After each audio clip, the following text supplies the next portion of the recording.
episode 90, your weekly sports talk show dealing with the business side of sports. We do like to consider ourselves a little bit of unmuzzled sports talk around these parts. I am, of course, Ryan Roberts at Rise and Draft on Twitter. I got Mav_sports. Mr. David Turner with me tonight. Want to say before we get into this podcast tonight, which will be breaking down the NFC South and the NFC North, want to ask you to please like, share, subscribe to this podcast. If you're listening on your favorite podcast platform, give us a 5-star review. Really appreciate all the support, whether you are listening to us on Twitter, YouTube, or TikTok. We thank you all so much for tuning in. So, David, we are going to be jumping back into our series.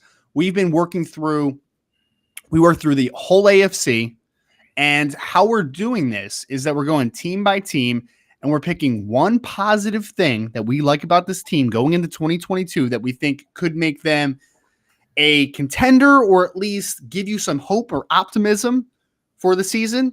But we're also going to pick one thing which could be a crutch, a hindrance, however you want to phrase it, something that could potentially hold these teams back. So we're going to be working through NFC South and the NFC North tonight. We're going to be starting with the Tampa Bay Buccaneers. Of course, we have had a little bit of absence lately. It's been a little crazy on both of our schedules. We missed last week, which interrupted what I think is a great series, and excited to get back into it tonight. So before I start here, I ask the same question each and every week. Mr. David Turner, 18-year scouting vet across the NFL, CFL, and 3 straight arena league championships with the Arizona Rattlers. How are you, my friend? I'm doing good. I'm pumped. Like I said, I'm really excited about this series. I think, we had to take a week off. It is what it was. But, I think by getting it done now, this week and next week, before, as training camps are popping off, people will have a entire series. They can see how we feel before we get too much information and we get going too far. People can hear what we're saying about the teams, and then, hold us accountable down the line. And, it gives us an opportunity to just say, hey, we saw it before they even got to practice, really. So I'm excited about that. I'm excited about, obviously, the NFL season and the college season that are approaching fast. Football is obviously our passions, yours and mine, and I'm just super excited to be in a situation where we are, now upon football season. No, absolutely. It's really well said. We are episode 90, David, so we're getting close to that 100 mark. And like I told you before the show started, this is the last week. This is the last full week of no preseason football. Next week gets the game officially started, and it's felt like it's been a very long offseason to me. So excited to get football back here. College football is like 50-something days away, which is pretty absurd to think about, man. We're about to hit the training camp circuit, which training camp's like 5 or 6 weeks. So that's a little bit of a grind on everybody, but we're back, man. And we are ready to go here. Before we get into a little bit of the NFC South, starting with the Tampa Bay Buccaneers, would you be a parent of a high school athlete trying to make it to the next level? If you answered yes, then why not secure coaching from an expert? Here at Maverick Sports Consulting, we work with all high school athletes of any sport to create a strategy for the recruitment plan. With limited scholarships that are given each and every year, having a pointed recruiting plan helps our clients secure their opportunities to play collegiate sports. We focus on everything from your transcripts, your film, leadership, and more to set your goals and create pathways to get to them. Whether you're looking to attend an SEC school or Slippery Rock University, we can support your efforts to get to those goals for 2022 and beyond. Contact us at Maverick Sports Consulting today. So, David, as I said, we're going to start with the NFC South. So, again, one thing that we're feeling positive with about each one of these teams, one thing that could be a little bit of a holdback to their overall success. We're going to start with the Tampa Bay Buccaneers. We're going to go we're going to go order of finish in the 2021 season. So, of course, the Tampa Bay Buccaneers were division champs after a 13-4 season. Made it to the second round of the playoffs, right? Because the Rams beat them, I believe, in the second round. So Tom Brady returns. That's, obviously the biggest highlight after his near retirement, and now he's back. So we have Tom Brady for at least one more season. Chris Godwin is back after some uncertainty whether he would be hitting the market. Russell Gage comes in from Atlanta at wide receiver, who's been a pretty solid football player. I also would like to give a shout out to Tampa Bay front office, because you lost in this offseason. You lost Ali Marpet and Alex Kappa, your 2 starting guards, one of which, Ali Marpet, has been one of the better offensive guards in the NFL. Unfortunately, he retired this offseason. And I thought they actually I think they did a decent job to replace those players, getting a guy like Shaq Mason, drafting Luke Hideki. I think that they have done as well as they could have to kind of remedy those issues. And the defense is straight and intact. They have Akeem Hicks coming over to pair inside with Vita Vea, which is fantastic, but just not a lot of holes on this defense, man. Like you have Joe Tryon, coming into his second year. Devin White, Levante Davids, one of the better linebacker duos in the NFL. Shaq Barrett, secondary is good. Antoine Winfield Jr. The big question for me, David, is that besides from replacing a couple offensive linemen, you have a new head coach, obviously, right? You have a guy that's been in the building in Todd Bowles, so it's not a new face. It's a face that this franchise is familiar with, but you're still replacing Bruce Arians, who's a really good coach in the NFL, with Todd Bowles. So that's going to be some turnover to how things are run from a game plan and in-game experience, right? Because you would think that he probably settles that. I think that the preparation will be somewhat similar, right? Because he's been a part of that process, obviously. So, David, I'm going to start with you. One positive for the Tampa Bay Buccaneers, and one thing that maybe has you a little bit worried as we look through this roster. Well, the worriness for me is the tight end position, because that's a position that Tom Brady relies on, obviously, with Gronk for so many years. And even when Gronk was out last year, he had O.J. Howard. He had some people there. I like Cameron Brant. I think he's got an opportunity to, excel here. We'll see if he can muster it. Is he a Gronk? No, he's not. Also, the pass rush without JPP, how will Tryon, be every down? Last year, he was more of a situational rusher. He'd come in, situational rusher. He has some success. He's got tools, but can he be your every down guy? Will he step up and fill that space? And until he does, that's going to leave Golston getting more double teams, which he's not so used to because JPP was on one side. So it's going to be, how does that work itself out? And the tight end position, I like the Gage addition at wide receiver. He's been a solid receiver. I think he brings something to this team with Mike Evans, Godwin, and Gage. I think that's going to be a nice triple-headed monster. I really do. I think Gage, the first few weeks, him and Brady will start working on the same page. But by week 4 to 7, they're going to hit that page. And you're going to see him, I think, explode a little bit in this offense. The other question mark I have a little bit is the running back position. Because if Fournette gets hurt again, White's there. They still have Giovanni Bernard. But I don't really see a big bang back. You know what I mean? Like, I'm worried about that backfield getting dinged up. And they did get dinged up a little bit last year. If they get dinged up again, I'm not sure they did justice with the offseason on that backfield there. But all being said, I think this is a team that is poised in a weak division to keep on top, to stay on top of the division, and really make another run at a playoff team, and maybe even deep into it, depending on how the cards all fall out. The thing about Bruce Arians, he's still in the building. I think it happened really weirdly. I love Todd Bowles. I've known Todd Bowles since him and Arians were out here in Arizona. I'd go to practice. I got to know Todd. He's an incredible man. I thought what happened up in New York was just a travesty with him and that team just falling apart because the personnel just wasn't there for him. This is a team, like you said, the preparation and everything should be there. When you got Brady on the offense, you're gonna still have Byron Leftwich as the offensive coordinator. He's still in the building, so much of the preparation, everything shouldn't be, too bad. And game management situations, we'll see how he handles it. I think Todd will be great. I think he'll be a very good coach for this team. His temperament and everything is solid. So I'm looking forward to see Todd on the sidelines with this kind of team, a team in which he really should be coaching, because I believe he's got head coach ability. Did you know that Todd Bowles now has a son that is a 2023 kid? So he's going to be a senior next year. That's like a 4-star linebacker. That is like a fantastic football player. I don't know if you've heard that one, but he's getting courted by all the SEC schools and whatnot, like a top 100 type of kid. So pretty wild. Kid when he was like 11 years old. Troy Balls, I mean? Troy, yeah. I've got to know, like I said, I got to know the family a little bit and stuff. So I really like the man. I think he's an incredible person.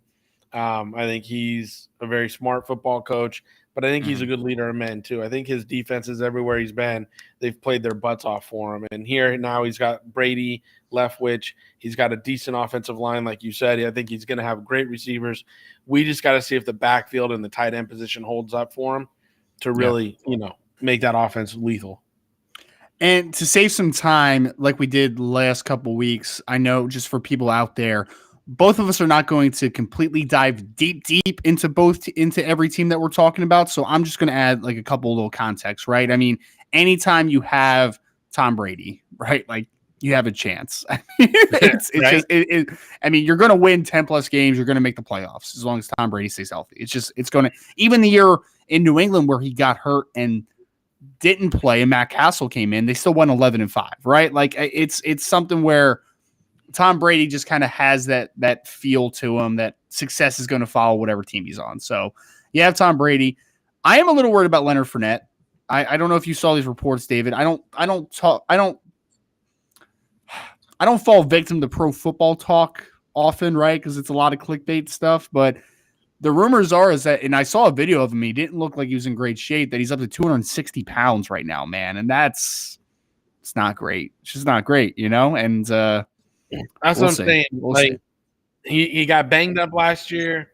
If he didn't take the offseason seriously this year, then he ballooned up, and they don't have much behind him. So, but again, you can still finagle some rosters here at the beginning of camp and towards the end. If he doesn't come into shape and they want to move on, I mean, running back's a position that some teams might be willing to give up a back here and there to get some cap room and different stuff off going into the season. So you got a shot. So this is one of the more weirder teams, David, that we're going to talk about next. It's the New Orleans Saints. One of the weirder teams. Yeah. Yeah, weirder. Yeah, that works. One of the weirder teams. It works. One of the weirder teams that we're going to talk about tonight is the New Orleans Saints.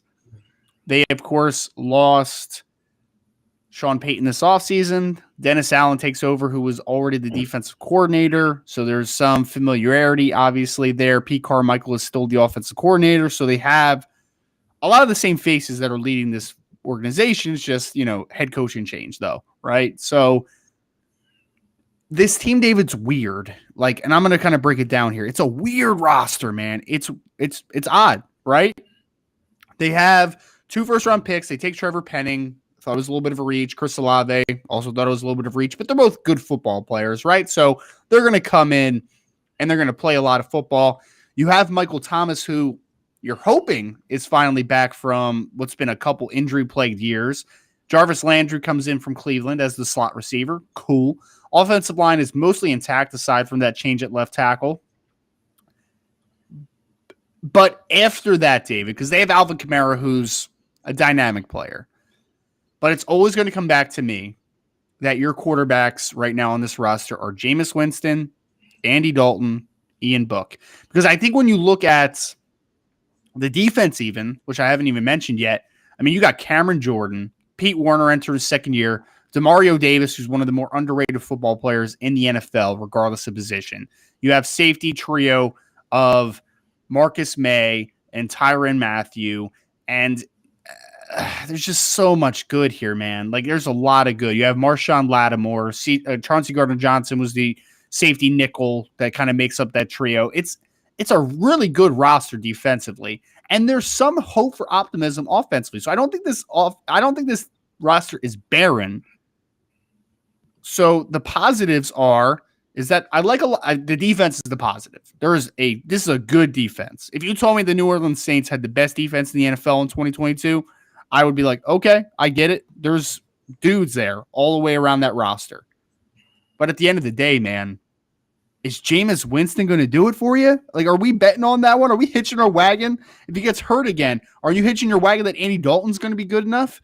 The quarterback position for me is always going to be the stopping point with the New Orleans Saints because Drew Brees isn't there anymore. It's not pretty right now. It's not pretty. And the New Orleans Saints refuse to do any type of, not a rebuild, because they have a good roster. They don't do any reset, though, where it's like, we need to get younger at the quarterback position. We need to find the next guy. Right now, I think you got your boy Ian Book. Oh, stop, man. You saw my reaction when they drafted Ian Book in the 4th round. You saw the reaction. So I don't know what you're talking about. They got your boy Ian Book there.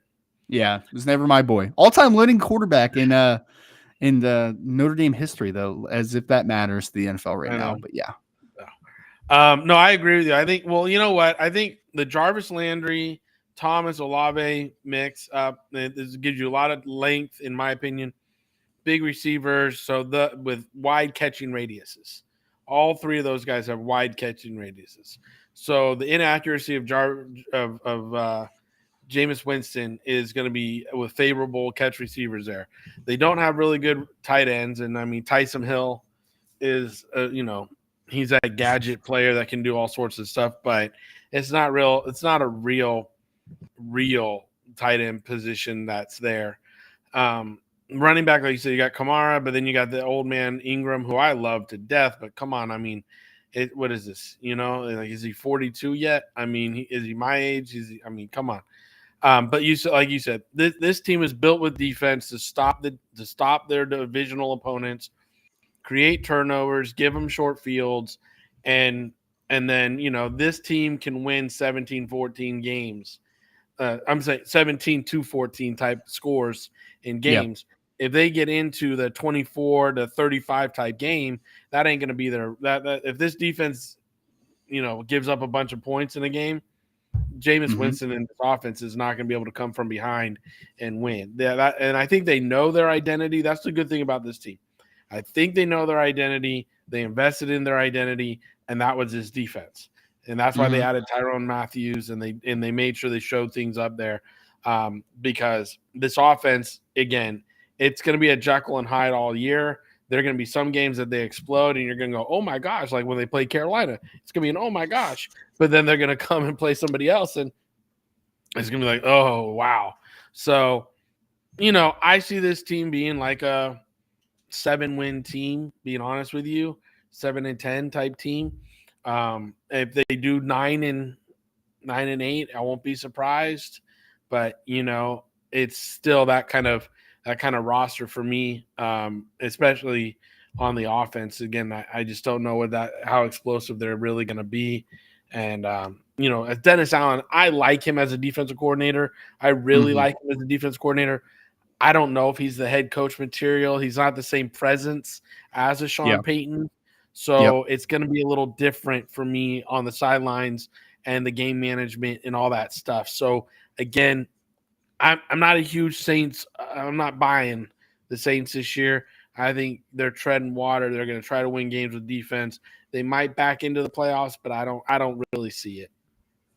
Yeah, like I said, I don't disagree. I think that this is a regression year for the New Orleans Saints, but it could be a quick turnaround for them, man, because, again, they have a good defense and they have some weapons on offense. So if you figure out the quarterback position in the next couple years, I think your window could still be open for this team. So we shall see. Moving on, David, 7-10 Atlanta Falcons.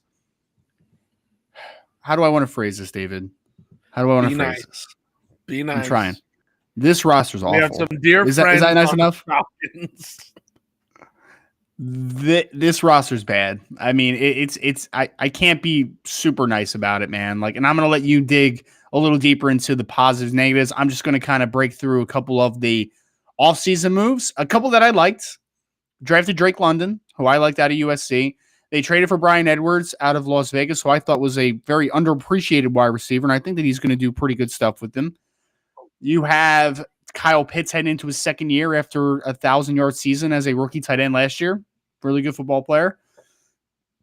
After that, it's a lot of things that I can't be super optimistic about. So I'll let you break it down, though. What's one thing you like about this roster, David? You have Marcus Mariota coming in as the starting quarterback and Desmond Ridder sitting behind him, the rookie quarterback out of Cincinnati. I want to hear positive on this roster, and I want to hear something that has you worried. Yeah. So there you go. Was that? I thought you froze. I was like, oh, okay. No, I was just doing a pause because I love the coaches at this. I love the coaches. I have friends that are the coaches and stuff up, and I know they understood when they took the job Matt Ryan wasn't going to be their quarterback of the future. They were going to have to figure it out. They were going to have to rebuild and move around. When they took over the roster, it had some talent, but it just wasn't made. It wasn't tailor-made for what they wanted. So this was going to take some time. I think we're seeing that here still. I think they're not this year, but potentially next year because they have some core group of guys here they can build around, a couple young players. But let's be honest. I mean, this was a roster that they took over that wasn't really good, and it's still not that great. Kyle Pitts is there, one of my favorite players in the NFL. Patterson is there. I mean, I love this guy. Mm-hmm. He does everything. I mean, he's like Debo. He can run the ball. He can catch the ball. He's a nightmare in the backfield because, I mean, he can even throw the ball. I mean, this guy he's just an athlete. He's a big, powerful athlete who I love a lot. One of my favorite players. But then, like you said, can Marcus Mariota be a quarterback and be there? And if not, they drafted the kid Desmond Ritter. But, we'll see what that turns into. He's kind of a slider frame kid. Without a lot of arm strength, in my opinion. He's got good ball placement and all, but he's not like the strongest arm kid. So we'll see what happens there. That all being said, I mean, like you like London better than I did. I like London, sure. But to me, you like him better than I liked Olave better. I thought they should have taken Olave, but they took London instead. And then Edwards, like you said, he's an underappreciated, but they don't have like a number one receiver right now. Like they don't have when I'm looking at the receiver corps, I'm not threatened by any of these guys. You know what I mean? Until they get out on the field and beat me, I'm not threatened by these guys. So, they got Pitts and they got Patterson, which will help those receivers out because the safeties are gonna have to stay in to guard those guys, which will give them more one-on-ones on the outside. And a guy like Edwards, you give him one-on-one on the outside, he's gonna win a lot of those races. So I like that. On defense. Yeah. I know. It's bad, man. It's bad. They have AJ Terrell, who's a Pro Bowl level corner and one of the better corners in the NFL, and young. He's a great player. Yeah. Outside of that, you have, Grady Jarrett is aging, still a good player, but he's aging, and you have a whole lot of meh right now. Like Rashaan Evans is fine. Deion Jones hasn't been the same over the last couple of years. Just a lot of meh. Just a lot of meh to me. It is. It's not looking positive. This is not a playoff roster. If they make the playoffs, it's because they got coached into the playoffs. It's not because of the roster. Let's just call it what it is. Their division is weak. So they can win some games, but again, it's not looking great here. I would say, and this is just my opinion, I think Atlanta might be one of the contenders for the number one overall pick next year. I think that they could be that bad. I just don't see it, man. I just don't see it. I think that defense is going to get just absolutely destroyed, and I don't think the offense is going to be consistent at all. So I think they're in the making for 3 to 5, somewhere in the 3 to 5 pick. But I think the top two are already locked up pretty good. Oh, you think so? You think so? I don't know, man. Atlanta's the AFC South. Atlanta's gonna be pretty bad, man. They have they have McGarry starting at right tackle. They have what was the kid that came out of Michigan? Jalen Mayfield was really bad. Their offensive line is not good either. So it's I don't know. We'll see. We'll see. I don't know if Mariota is gonna have the ability to finish a year with this offensive line. I just don't know. And then you got Ritter. Because you're not bringing in Felipe Franks to do much. So, you're not. Wait, I'm looking something up real quick. I believe if my math is correct here, which I think it is, David. I think my math's correct. I believe that the Atlanta Falcons tied for second most points given up last year defensively. So, yeah. That might be worse this year, man. Their defense might be worse than it was last year. So, not great. Last team in the division, Carolina Panthers, who went 5-12 last year. It was a disastrous year.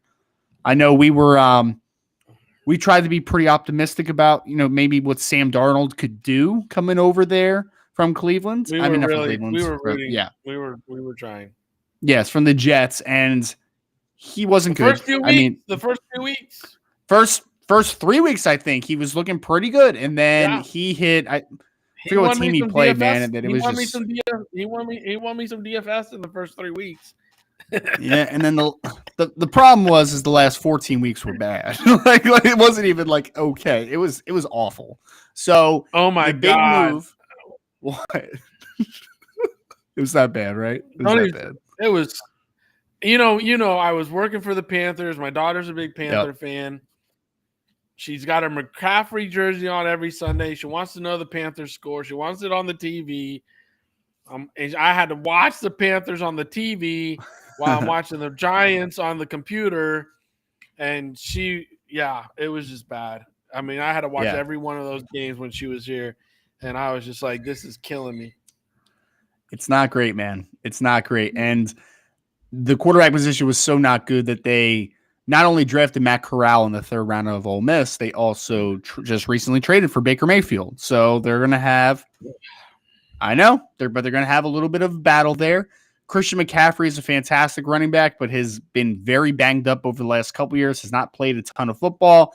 I like DJ Moore a ton at wide receiver. I think he's a really good football player. Robbie Anderson was not good last year at the wide receiver position for them. That MF, I'm gonna slit his throat. I mean, whoa, that's a threat. That's a threat.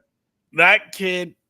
I mean, I have never seen chicken arms like this in my life. These alligator arms that come when he comes across the middle. He does not want to extend it all. He dropped more balls last year. It was just unbelievable. Like he absolutely like they would try to throw him the ball, and it was just like he just wouldn't catch it. It was like he purposely. I've never seen anybody drop so many balls in my life. You have to try to drop that many balls.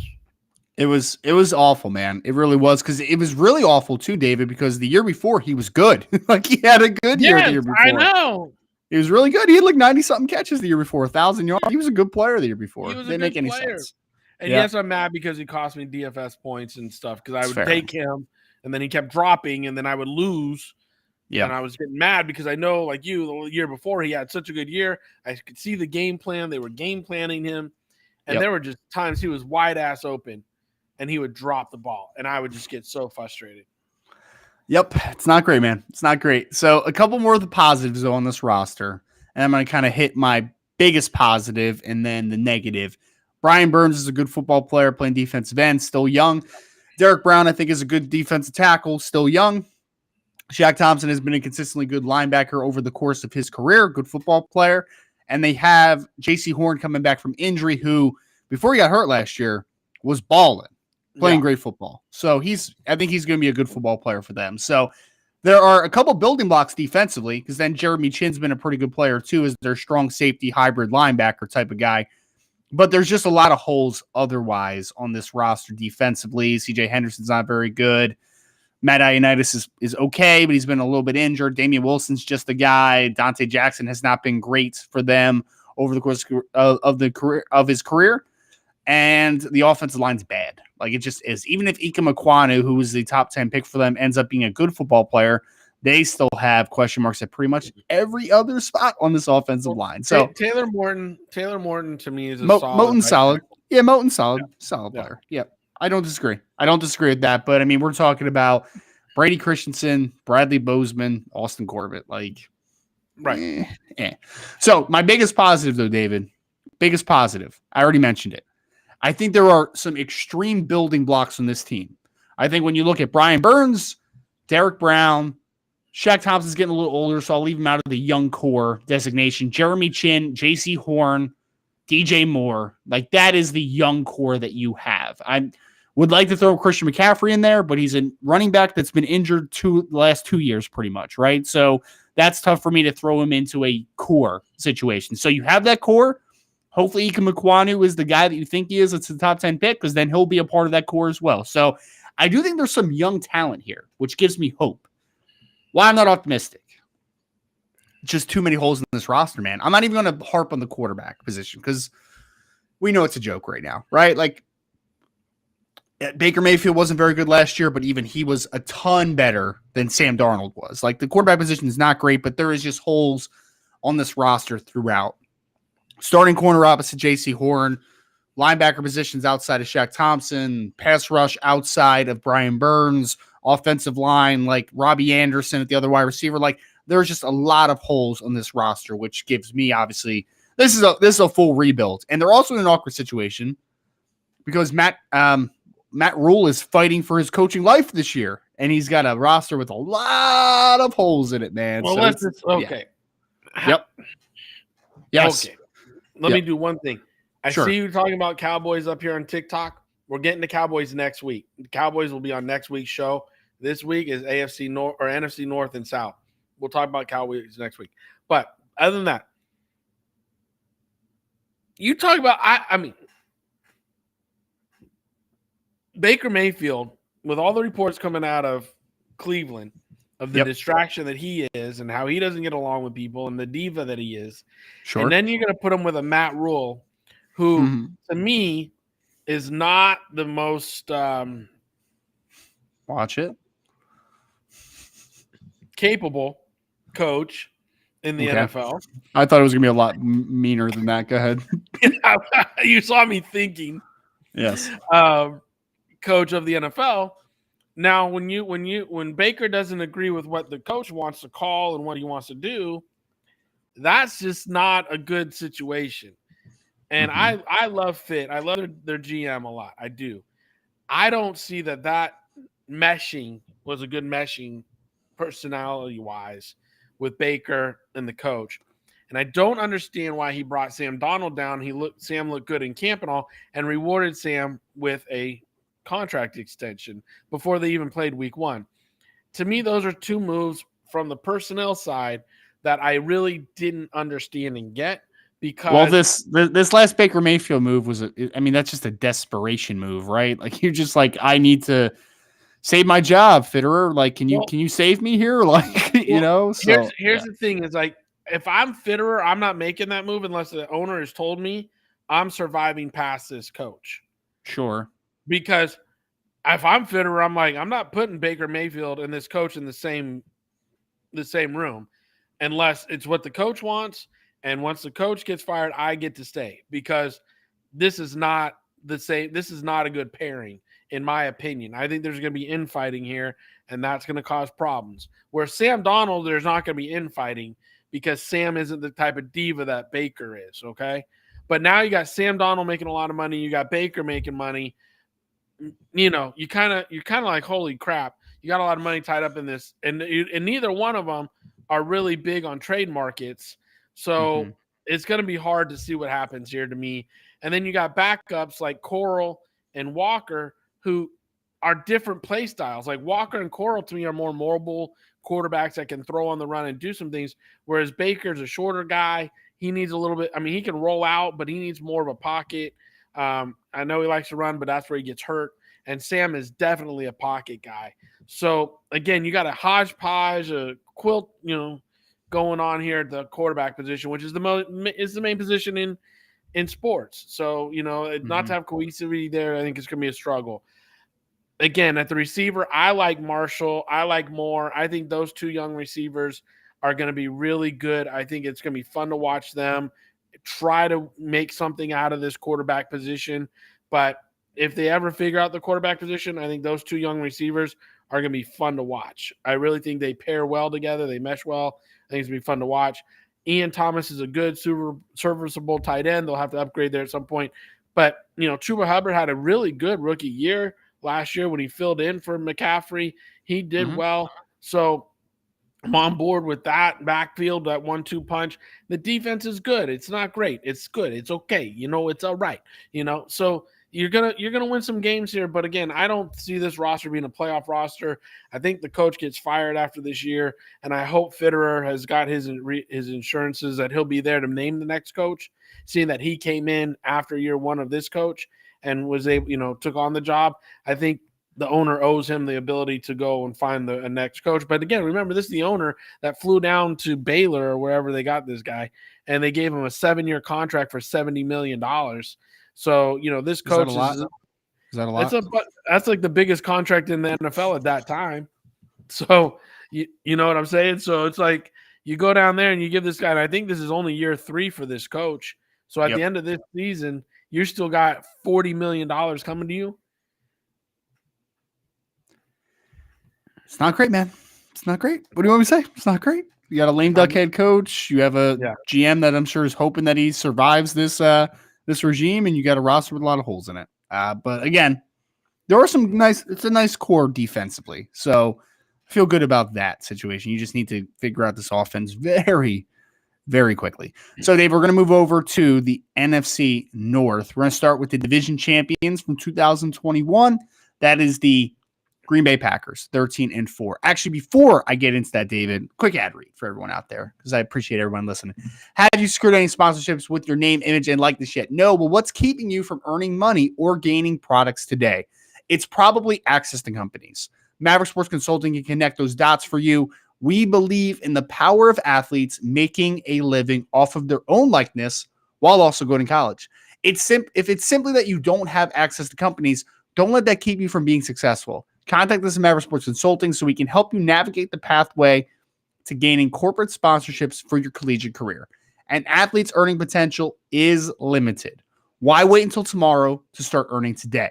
It doesn't matter what sport you play. We help all our clients achieve their goals. Just contact us at Maverick Sports Consulting. TikTok, the clock is ticking.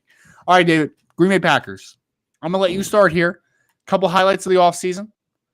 Aaron, I almost said Ben Roethlisberger for some reason. Aaron Rodgers gets a new contract. He's there for a few more seasons. David Bakhtiari back from injury at the left tackle position. Traded, of course, Devontae Adams to the Las Vegas Raiders and drafted Quay Walker in the first round, the linebacker out of Georgia. That is some of the highlights of this offseason so far. So I'm going to ask you, David Turner, for one positive that you take of this team that just went 13-4. And one thing that maybe gives you a little bit of pause for concern. Well, the pause to me is this defense. I think the defense is low-key good. And a lot of people, I think, are sleeping on the defense. And when you got Stokes, you got this Walker kid that they just drafted who you and I think, both really like. Oh, I didn't like Walker. I did not like Walker. I thought it was a massive reach. Yeah, I think he's a great fit. I think he's a great fit. I don't mind the fit as much because I think he does mesh well with Devondre Campbell at the other linebacker spot. But I think one thing that we absolutely do agree with is that this secondary is nice, man. It's a really good secondary. It's a really good secondary. And when you got a secondary like this, it buys more time for those rushers to get to the quarterback. And I like the Walker fit with Campbell in this defense. I think he is going to have a heck of a rookie year. I think he's going to, at the end of this year, we're going to look back and be like, man, that was nice. I really like that pick a lot. On offense, Aaron's Aaron, and he's, you can't come and bash a guy who's been back-to-back MVP of the league, right? But at the same time, he's been in the league so long, and he does not have the come-from-behind victories and the big game wins that he should have for the talent that he is. And to go out and cripple this team with needing that big contract to the point where they got to ship your main receiver out. When you know your receiver wants more money, your main guy, your dude, and they have to ship him out because of your contract, that just shows you, honestly, why Tom Brady wins so many championships and Aaron Rodgers doesn't. Because this offensive wide receiver group, they got Old Man Cobb, they got Lazar, who I like, but he's no Adams.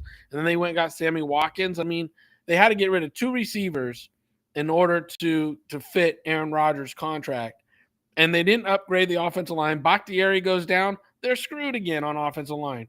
So, again, if Aaron would have taken less, they could have filled this. They could have kept, at least one of those other receivers and maybe upgraded the offensive line a little bit to help him out. But he needs all this money to feel validated, and it's just ridiculous. I think, again, this defense is low-key good. That's going to help them. Everybody, obviously, as they win, they're going to talk about Aaron Rodgers and what Aaron Rodgers does. But watch his defense. I think this is a defense that's gonna surprise some people, and they're gonna keep him in the games. No, I like especially the secondary. I really like the secondary a lot. I mean, you have Jair Alexander, who I think outside of Jalen Ramsey, I think he has a claim for the best cornerback in the NFL. Jair is fantastic. You have Darnell Savage, who's a really good player. Adrian Amos, who is rock solid at the other safety spot. Eric Stokes, who is really good as a rookie at the other opposite corner. And then you have Rasul Douglas too, David, who I was happy to see have his breakout season last year because I liked him a lot coming out of West Virginia.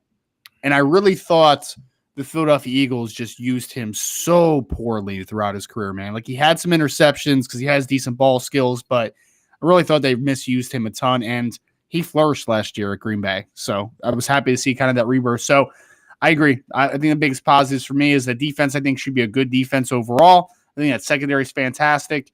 It's just the window's closing quick, man. The window's closing quick. And when you don't have as much roster flexibility as you would like, I mean, you're a couple of injuries, like you said, away from it not being a great situation. So we'll see. But I mean, I think Green Bay is going to be a good football team. It's just, I don't know. I think their championship window is starting to close here a little bit. So Minnesota Vikings, 8-9, second place in the division last year, David. This is another roster that I would categorize, and I would love to hear your insight on it because I'm going to break it down a little more in depth. It's a little bit of a weird roster. Just it's a little weird because so you obviously move on from Mike Zimmer, who is no longer the head coach, obviously, of the Minnesota Vikings. Now you bring in Kevin O'Connell, who was the offensive coordinator for the Los Angeles Rams, who, not going to lie to you, I question these types of moves. I don't like taking offensive coordinators who didn't actually call plays. It's kind of weird to me a little bit. I don't know. We'll see. But it was a questionable hire, in my opinion. But you do have the positives here. I'm going to start with the positives. And then I'm going to do an overlaying positive. You have really good wide receivers. Justin Jefferson is on a historical pace to start out his career. Adam Thielen is about as good a number 2 receiver as you will find in the NFL. KJ Osborne quietly had a really nice season as the third receiver for Minnesota. A lot of good weapons. Tight end, Irv Smith Jr. coming back from injury. I think that he's going to have a kind of a breakout year this year in his third season. Kirk Cousins, although I'm not the biggest Kirk Cousins fan at all, I think he's a good, solid NFL quarterback who's going to put up numbers. Dalvin Cook is an explosive running back, one of the better running backs in the NFL. So there's a lot of skill position talent here, and you have a capable quarterback. All good. Defensively, Zadarius Smith comes over from the Green Bay Packers, who I think is a good football player. You still have guys like Eric Hendricks and Harrison Smith in the secondary.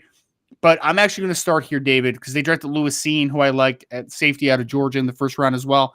I'm going to start with the negative here, the big negative. I don't like this defense. I don't. I think there's a couple players that get me a little bit excited. Like I said, you had Harrison Smith, who's nearing the twilight of his career. You have Eric Hendricks, who is a good football player, no doubt. And you have a guy like Zadarius Smith, who is proven talent. And I look forward to seeing what Lewis Cine and Andrew Booth Jr. do as rookies. But they are a little bit of wild cards because we haven't seen them on the football field yet. I think outside of those guys, it's a little bit of question marks because even your best pass rusher, Danielle Hunter, has been a guy that just hasn't really been available over the last couple of years. He's been hurt. I think he's only played 6 games in the last 2 years. So a lot of question marks defensively and a lot of question marks on that offensive line. I think that Brian O'Neill is a good right tackle, but Darisaw, I like at left tackle. I think he's going to really improve in his second year, but Garrett Bradbury's not been very good at center. You brought Jesse Davis over from Miami, who's one of the worst starting offensive linemen in the NFL, but yet he has another starting spot. It doesn't make any sense. But my biggest negative of this, David, is that I'm going to be nice. I question the Kevin O'Connell hire as a head coach. Could surprise me, could prove me wrong, but that's my biggest question mark. And I think the biggest positive to this team is that they're going to score points. They're going to score a lot of points because they got wide receivers, they got running backs, they have a tight ends. I like the skill position talent, and the quarterback is good enough to take advantage of those. So Minnesota's going to score a lot of points, but I'm not so sure about the coaching right now in Minnesota. Well, what was the problem last year? Is Minnesota couldn't close games out with defense. Like they would score the points in the first half, but then defensively they would give it up in the second half, and they couldn't close it out. Right. And that's it. I think Ed Donatel, the defensive coordinator they got now, is going to be a very good addition for this young head coach and, for this team. He's an aggressive coach who's a guy who likes to be in the grass with the guys, as I like to call it. He's not a real cerebral, like, overthinker. He's going to give them their keys. He's going to take the leashes off the dogs to go hunting.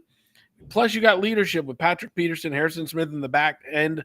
So, you know, they're going to be lined up right. Not a lot of mental mistakes should happen back there, which should give you some rush ability up front. But, again, it's not the best. Whereas the Packers, I think, is a sleepy defense no one's talking about. This defense, there's not a lot of sexy. We're not bringing sexy back here. So, like you said, they're going to have to win the games on offense. But when you got running backs like Cook and Madison, you know, you didn't even mention Alexander. Alexander Madison. He's a good player. Yeah, good player. He's a good player. When Cook went down last year, this kid showed up. He showed a lot of tools. And then they went and got one of my favorite players in the draft in the 5th round, that Ty Chandler kid, the Iowa running back, right? North Carolina. North Carolina. Yeah, you're right. North Carolina. So but that's the kid that I think is going to fit right into this offense. If Cook gets nicked up, they're still going to have a good running back to come in and help share some rushing there. So for me, I like what they did on offense this year. They added a few pieces here and there. Again, I don't like the offensive line like you. I think it's, a hodgepodge, but I do like the bookends. I think their left tackle and their right tackles are good players. It's that middle I'm worried about with them. And again, the receivers, they're I mean, it's just dangerous. You got a triple-headed monster at receiver, and the tight end, like you said, Irv Smith Jr. Yeah.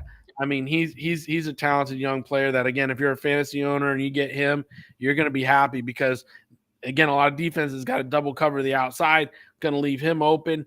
Cousins is going to be able to work that middle of the field with him, and he's got some really big mitts to bring in the ball. So, again, I like you. I like the offense. I think they're going to score a lot of points. The defense is going to step up. But with Ed Donatel as their defensive coordinator, I think you're going to see a difference in this defense. And it's going to be a pretty good one, in my opinion. We'll see if they take to his coaching, because there's not a lot of sexy here, right? So they're bringing sexy back. Not here. Now, if they win, it's going to be a mess. Like, it's going to be a brawl. It's going to be a fight with these guys. But if they can stay healthy and take to his coaching, you're going to see the Minnesota Vikings in the playoffs, because that offense is lethal. David, you're going to start with the next team, which I'm very happy, because you just gave me the perfect segue. The word you just used is mess, and I don't think there's a better word to describe the Chicago Bears, if we're being completely honest. So bring in Matt Eberflus, who is the defensive coordinator for the Indianapolis Colts, as their new head coach, relieving, obviously, Matt Nagy, who was a lame duck going into last season. Their big moves of the offseason was they let go of Allen Robinson, who is now with the Los Angeles Rams at wide receiver. They drafted a couple talented defensive backs in the 2nd round in Jaquan Brisker, Kyler Gordon. Otherwise, wasn't that a lot of movements on this roster. So, David, one thing that you're positive about the Chicago Bears, which I think it's going to be a little tough for you to find, and one negative that you have with this football team. I am positive they will be picking in the top 10. Probably the top 6. They may have a top 3 pick in next year's class. In my opinion, I think the top 3 is already spoken for, but I think they're in the top 5 or 6. So, it's a bad roster, man. It's a bad roster. It is. It's a bad roster. As everybody who knows me and listens to this program for as long as a year now, I don't like the quarterback. Justin Fields is not my kind of guy. He's not a quarterback that I would hang my hat on. And that organization went and let the lame duck coach trade away a lot of picks to move up to get a quarterback that isn't the quarterback of the future for the franchise. That makes no sense to me whatsoever. I love David Montgomery, the running back. I love Herbert, the other running back. Two really good players. I love Mooney. Pringle's a solid third receiver out. See, Pringle is a second. But Mooney's a good player. Montgomery, Herbert, good players. Cole Clement, the tight end, good player. There's, like you were saying a couple teams ago, there's a good young nucleus. There's a good young nucleus here. Offensive line needs to get better. Quarterback position definitely needs to get better. And then on defense, you got Robert Quinn, you got Gibson, you got some players that can make some moves and do some things. You got Roquan Smith. So you got some players still over there on the other side. Like you said, they drafted a couple young kids in the back end. So there's probably going to be some mental busts early, but they'll build. Eddie Jackson to me is just a playmaker. Obviously, I love him. He's got swagger to him. He's got style and personality. So he's my kind of player. So again, is this a playoff team? No. Is it going to be a tough Bears year? Yes. But there's some building blocks here. They get through the season healthy. They have a good draft next year because they're going to be able to get their picks back and do some stuff. They'll be all right. But it's just not going to be a really good year for the Bears. I mean, I don't know if they win 7 games.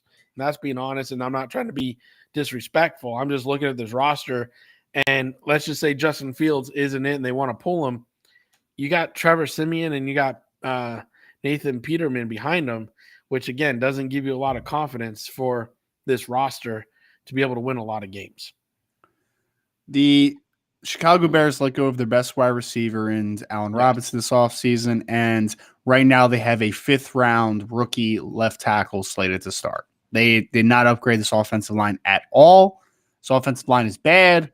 You have one good wide receiver in Darnell Mooney and a lot of just average, in my opinion. I mean, they're desperate for playmakers outside opposite of Mooney that they just traded for N'Keal Harry, who's been terrible for the New England Patriots.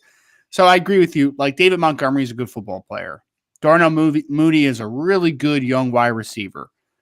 But one thing that I just can't get over, David, because I understand your opinion on Justin Fields. It's fine. I accept it. It is what it is. I don't think that they have put this kid into a situation where he can be successful, though. I think this is a lose-lose situation because I do think he has some talent. It's just, I mean, that offensive line's awful, man. And he's naturally a guy that holds on to the ball a little bit, right? Like, he's a little bit of that freelance style of quarterback play. And you chose to not upgrade the offensive line at all. That's what they decided. So, and again, you have a rookie contract for the quarterback, and they're not making moves, strong moves, and they got rid, like you said, their top receiver left, and they go and get N'Keal Harry, who's been a bust. I loved him coming out of college. I'm not going to sit here and hide from my report. You know, he was here at Arizona State, wrote a really favorable report for him, but he got to the NFL, and he's not been what he should have been. You know, so again, like they have a rookie contract at the quarterback position. They should be doing more. And especially when you had a rookie coach coming in, make some moves. But that prior regime really hurt him by trading all those draft picks to the Giants to move up to get Fields. I mean, yeah, you could. Look at where they would have picked this year. Look at where they would have picked this year. I mean, that's fine, man. But it also wasn't a good quarterback class this year either. It was. I mean, it wasn't. Justin Fields would have been the first quarterback taken in this past draft, like by far. It was no question on that one. So, again, we have a difference of opinion on Fields. It's fine. I'm just frustrated with this team because I don't think, for me, it's two sides of the coin, right? One side is that Justin Fields is a good football player. The other side is that he's not, and he's not the future of the team, right? But the thing is, David, for me, is that you didn't give him a chance to show the other side of it, right? Like, you were setting him up for failure, in my opinion. Like, I don't think they've put enough around him to get a true gauge on what he can be. I just don't think, I just think he's set up for failure, if I'm being completely honest. I'm not disagreeing with you, but by them doing the move they did to get him, that limit what they could do as far as drafting and putting things around him. And in addition, the front office didn't do enough to free up cap to bring in other players in free agency to surround him. Mm-hmm. So he's, I agree with you. I wouldn't be selling out to design anything for this kid. It's just not me. I don't see it for the future. So, Well, I just think that's I don't know. I just think it's a very counterproductive way to look at it because now you're just in a position where you're not going to be very good and you're going to have to find another quarterback. Like and your roster's not good though. So like you have a bad roster and you don't have your quarterback figured out potentially. Like it's a tough spot to be in. One spot though, David, I will say this, our last team of the night. This surprised me going into tonight. It surprised me. Detroit Lions, who finished last in the division last year. David Turner, I think this is not a bad spot, man. I think Detroit's roster is getting a lot better very quickly. And this may be a team that I think has maybe the biggest turnaround in the NFL. I think that they're going to win more games than they did last year, certainly. And this is a very favorable team to get a young quarterback at some point and to quickly get in the position of being a below average to average team to being maybe a good football team. Because when I'm looking at this roster, David, I mean, I commend them for a second, man. I mean, so offensive line wise, one of the better offensive lines in the NFL, like a fantastic offensive line. Taylor Decker and Penei Sewell as your bookend tackles, fantastic. Frank Ragnow, one of the best centers in the NFL, awesome. Jonah Jackson has been a really good guard over the first 2 years of his career. So that offensive line is quietly very good. You just got Jamison Williams, who is a dynamic wide receiver if he's able to come back from that ACL tear. DJ Chark is a guy that also coming back from an injury, but when he was healthy in Jacksonville, I mean, last time he was fully healthy in Jacksonville, he had 1,000 yards. And then you also have Amon-Ra St. Brown last year, who last year as a rookie had 90-plus catches. Yeah. So you have playmakers. You have a really good offensive line. Don't forget about that tight end either now. I'm getting there, man. Because I was going to say next, DeAndre Swift. I really like it running back when he's healthy. And you have TJ Hawkinson, who just had 80 catches or 70-something catches this past year as well. Yeah. So there's dudes on this offense, man. I really think, like, obviously, right? Jared Goff is not the guy. He's not long-term. No question. But whoever the next quarterback is, he's going to get put in a pretty good situation, man. There's some players here offensively. Like, it's not bad at all. And that defense, I thought, played a lot better than what their talent was last year. Is it a good defense right now? No, but there's also an absence of talent. It's like you have Aiden Hutchinson, who you're going to hope is be the guy with the number 2 overall pick, but you lack guys on the second level. Your secondary is kind of meh. There's not a ton of talent, but they played hard. And I'll give Dan Campbell a lot of credit. I thought he was a joke of a hire, but they played hard for him, man. I'm still not sold that he's the guy as the head coach there long-term, like to be the guy that pushed them into a playoff contender. But the team played really hard. They really did. So my biggest positive is I think they have built a really good roster on the offensive side of the football. And now you have a good landing spot for a future quarterback, your long-term answer. The biggest question I have is that you don't have that answer quarterback right now, right? So I think that's going to hold you back a little bit because there's only so much you can get out of Jared Goff. Is he an awful quarterback? No. He's very average, though, right? So he's not going to elevate your team. He's going to be as good as the team is around him, which the offense is pretty good, though, I just said. So maybe Jared Goff will have a couple solid moments. We'll see. But for me, biggest positive, a lot to build on here. Coaching staff is getting the most out of their talent. At least they did last year, in my opinion. The team played really hard and played some solid football, played competitive football for most of the season. The biggest question I have is that they just do not have their franchise future quarterback on the roster right now. That's fair. And you know what? This is a roster that's going to screw them out of that future kid for probably the next 2 drafts. Why? Because they're going to win more games than they should in order to get that guy. You know, and you're not wrong. You're not wrong. You know, they're going to be in that 12 to 20 range probably consistently, where those top quarterbacks are going to be out of their reach unless they go and trade away 3 or 4 drafts to go up and get the guy eventually. But that's just going to be hard for them because they do have a, like you said, I think that, do you know that this offense is the most expensive offense in the NFL? I mean, I wouldn't doubt it with the names I just said. Yeah, I wouldn't doubt it. When you look at what they pay this offense, it is by far the most expensive offense in the NFL, which is just amazing to me because yes, they have talent, but they're not world beaters. You know, not yet. They're young. Again, Swift, great young back. Like you said, Chark, Williams, St. Brown, great young group of receivers. The offensive line is very solid. I even like the Jamal Williams running back and Reynolds at running back. I think they have a 3-deep monster there that all have good skill sets. So I like that a lot. You know, I love the running game here, especially in that division. The TJ Hokerson, like you said, I mentioned when you were talking, and Penei Sewell is, you know, to me, him and Worf are like the best 2 right tackles right now in football. I mean, they're just amazing. So I like them a lot. Aiden Hutchinson, they couldn't have had a better situation where Jacksonville did what Jacksonville did, and they ran up and got Aiden Hutchinson. They just ran that card up. So, again, I think they're building around the coach's mentality. It's a very hardworking, let's get to work type team. There's not a lot of superstars just yet. There's some young, good talent here on this team. Do they have the quarterback of the future on the roster? No. And I do believe they have such a good roster, they're going to be out of reach of those top talents quarterback unless they really give away the farm to move up to get it. Because I think this is a team that's going to fight for, possibly, I think they'll be one of the bigger turnaround teams. This could be a 9 or 10 win team because they're last in the division. So they're going to be playing outside the division, last teams. So their schedule isn't that hard to really improve their situation. That's why I'm saying that. And when you have a schedule like that and you got a team that works hard like this team does, and, late in the year last year, you didn't want to play the Detroit Lions.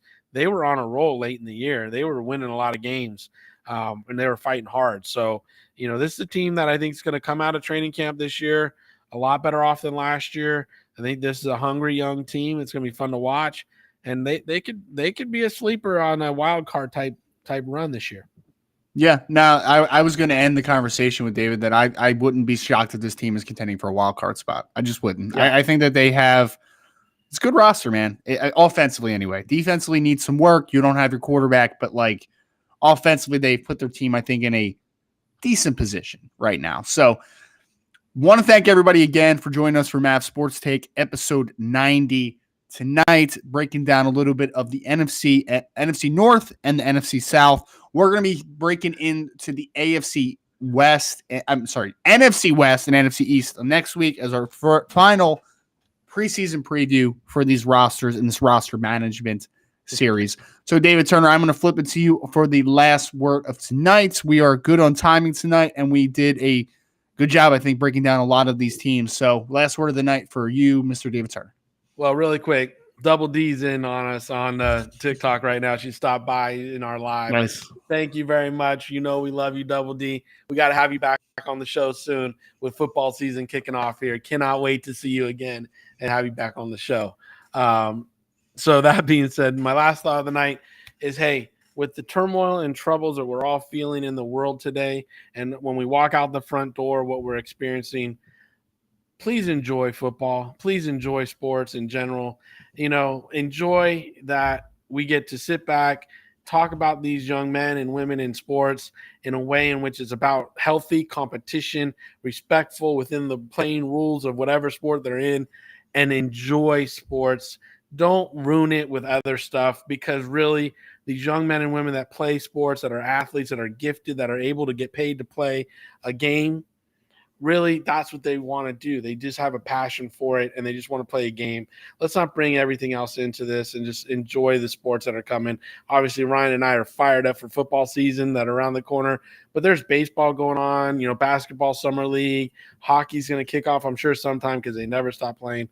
And the WNBA is going really strong right now. So like I said, amongst everything that's going on in our world, just enjoy sports, enjoy the competition, the healthiness of the nature. And remember, it's a respectful competition. Let's not get too crazy, too nutty about it, and, too obsessive. Okay, people, keep it in perspective. Mav Sports Take, episode 90. Thank you all again for tuning in. We'll be back same time, same place next week. Thank y'all.